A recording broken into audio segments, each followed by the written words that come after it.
प्रणश्यन्ति सिद्ध्यन्ति च मनोरथः सत्याभिकरोद्योक्तान् पंचाशद्वर्षपूजकान् सत्यप्रमोदतीर्थार्य नौमिन्याय सुतारतान्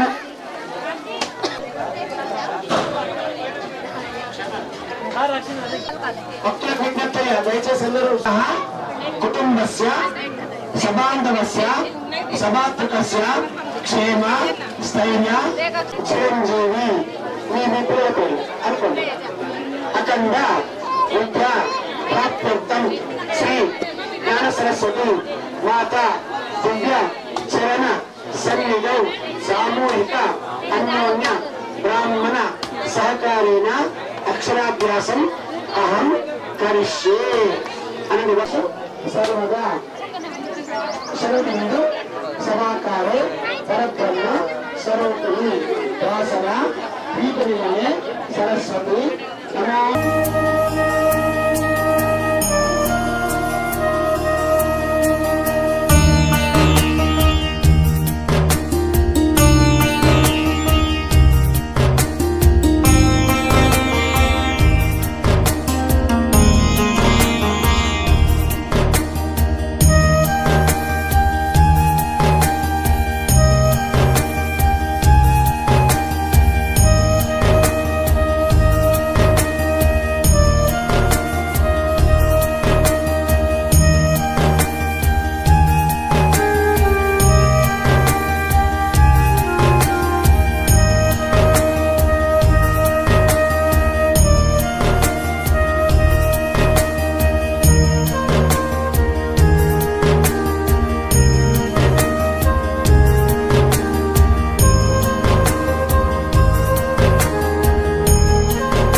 नमः श्री गुरुभ्यो नमः। आपादमौलिपर्यन्तं गुरूणामात्मं स्मरेत् तेन विघ्नाः प्रणश्यन्ति सिद्ध्यन्ति च मनोरथः। सत्याभिज्ञकरोद्योक्तान् 50 वर्षपूजकान् सत्यप्रमोदतीर्थार्य नौमिन्यान् सुधारतान् नमो निम्बगिरीशाय कमलानायकाय ते जीवसन्त्राणभाराय जगज्जन्मादिहेतवे वेदवेदान्तवेद्याय दशरूपहतिधारणे स्वतन्त्वां न समर्थोऽस्मिन् विदेहि करणां महिं सत्यं विधातुं निजमत्यभाषितं व्याप्तिं च भूते सकलेषु जात्मनः अदृश्यतात् तद्वत्रमुद्भवन् स्तम्भे सभायां नमुग्रं नमानुषं शरदिन्दु समाकारे परब्रह्मस्वरूपिणि वासरा पीठुल्ये सरस्वती नमोस्तुते।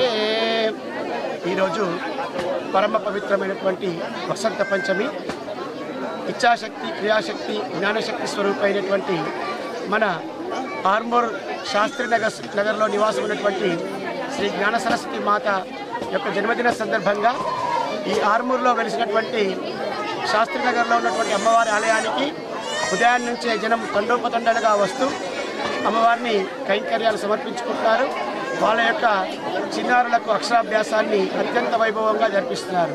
మరి ఎందుకు ఈ రకంగా చేయాలి అన్నట్లయితే మనకు అన్నిటికంటే మించి జ్ఞాన భక్తి వైరాగ్యాలు అనేటువంటిది మానవ జీవితంలో అత్యంత ప్రధానమైనటువంటిది. సో జ్ఞానం ఉన్నప్పుడే అది మనం ఏ రకమైనటువంటి పని అయినా సక్రమంగా సంకోచం లేకుండా చేస్తాం.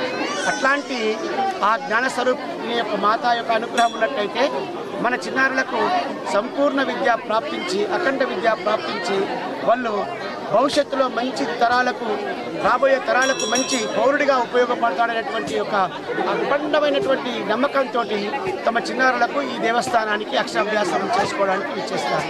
ఎందుకంటే అమ్మవారి యొక్క జన్మదినం ఈరోజు. మరి ఈ సందర్భంగా అమ్మవారికి ఈ యొక్క క్షేత్రం లోపల అద్భుతంగా ఉదయం 4:30 నుంచే పంచామృతాభిషేకాలకు చేసుకొని అమ్మవారికి దివ్య అలంకరణ పూర్తి చేసుకొని తర్వాత అక్షరాభ్యాసాలు ప్రారంభించి తర్వాత జ్ఞానశక్తి, క్రియాశక్తి, తర్వాత ఇచ్ఛాశక్తి స్వరూపమైనటువంటి త్రిమాతా స్వరూపంలో ఈ యొక్క దేవాలయం అందు వెలిసి ఉన్నందువల్ల వాళ్ళ యొక్క క్రతు సంరక్షక దేవతల యొక్క హోమాలను కూడా పూర్తి చేసి అఖండ పూర్ణాహుతి చేసి తదనంతరం అన్నదానం నిర్వహించుకొని సాయంకాలము నూతనంగా తయారు చేసినటువంటి భక్తుల సహకారంతో తయారు చేసినటువంటి పల్లకీని సుమారు 25,000 రూపాయలు 29,000 రూపాయలు విలువ చేసేటువంటి చౌటి భాగ్యశ్రీ అనేటువంటి దంపతులు, కపిల్ దంపతులు అమ్మవారికి విశేషమైనటువంటి ఆ పల్లకీని సమర్పణ చేసినారు. మొట్టమొదటిసారిగా ఈ యొక్క అమ్మవారి యొక్క గిరి ప్రదర్శనం కూడా ఈరోజు సాయంత్రం చాలా చక్కగా వైభవపేతంగా నిర్వహించారు ఆలయ నిర్వాహకులు. కాబట్టి అందరూ కూడా మన స్థానికంగా ఉన్నటువంటి అమ్మవారిని ఇతోధికంగా భక్తి శ్రద్ధలతో పూజించి అమ్మవారి యొక్క అనుగ్రహాన్ని పొంది తమ పిల్లలకు అక్షరాభ్యాసాలు చేయించి వాళ్ళను దేశానికి మంచి ఉపయోగపడే పౌరులుగా తీర్చిదిద్దాలనేటువంటి ఆకాంక్షతో అమ్మవారిని అందరం వేడుకుందాము. కాబట్టి ఈ సందర్భంగా ప్రజలందరికీ కూడా సుఖ సంతోషాలు ఇవ్వాలని, వాళ్ళందరూ క్షేమంగా సౌఖ్యంగా ఉండాలని అమ్మవారిని వేడుకుంటూ ఆశీర్వదించాలని చెప్పేసి మీ అందరి తరఫున మేము వేడుకుంటూ జై బలో సరస్వతి మాతాకి అలమస్థానము ఇంతింత వట్టునింతై చాలా అభివృద్ధిలోకి రావాల్సిన అవసరం ఉంది ఎంతైనా. కాబట్టి స్థానిక నాయకులు ఎవరైనా కానీ ఈ యొక్క దేవాలయం అభివృద్ధి పట్ల అందరూ శ్రద్ధ చూపించి దీన్ని మరో బాసర క్షేత్రంగా నిరూపించాలని, తయారు చేయాలని ప్రతి ఒక్క వ్యక్తి దీనికి నడుము కట్టుకొని, కంకణం కట్టుకొని ఈ ఆలయ అభివృద్ధిలో పాలు పంచుకోవాలని విజ్ఞప్తి చేస్తూ వాళ్ళందరికీ కూడా అమ్మవారు సగిన సహకారాలు అందించి, ఆశీర్వాదాలు అందించి ఈ యొక్క దేవాలయంలో ఆశీర్వదించాలని అమ్మవారి వేడుకుంటూ జై బలో సరస్వతి మాతాకి జై.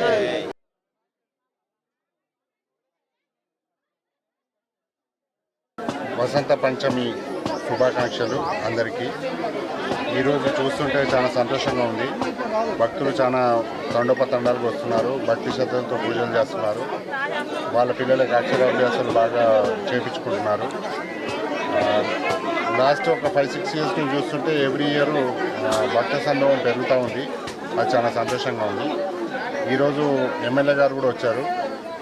వచ్చి వారి అర్చన కార్యక్రమంలో పాల్గొని అమ్మవారి ఆశీస్సులు పొందారు.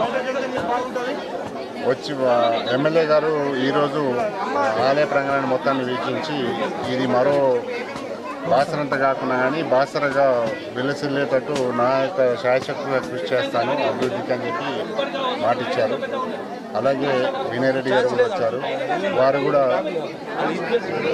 అర్చన కార్యక్రమంలో పాల్గొని అమ్మవారి ఆశీస్సులు తీసుకొని తర్వాత ఆలయ ప్రాంగణాన్ని అంతా వీక్షించి వారి సహాయ సహకారాలు అందిస్తూ ఆలయ అభివృద్ధికి తన సహాయ సహకారాలు పూర్తిగా అందిస్తానని చెప్పి వారు కూడా మాటిచ్చారు. సో ఇదంతా చూస్తుంటే ఒక నమ్మకం కలుగుతుంది. ఒక 2-3 ఇయర్స్లో మంచి డెవలప్మెంట్ చూస్తాము. మేము కూడా చాలా ప్రయత్నం చేస్తున్నాము. తప్పకుండా ఈ ఆర్మూర్ భక్తులకు కానీ లేదా చుట్టుపక్కల ఉన్న భక్తులందరికీ కోరిక త్వరలోనే నెరవేరుతుందని ఆ అమ్మవారు పూర్తి ఆశీర్వచనాలు అందిస్తారని ఆశిస్తూ థ్యాంక్ యూ అందరికీ.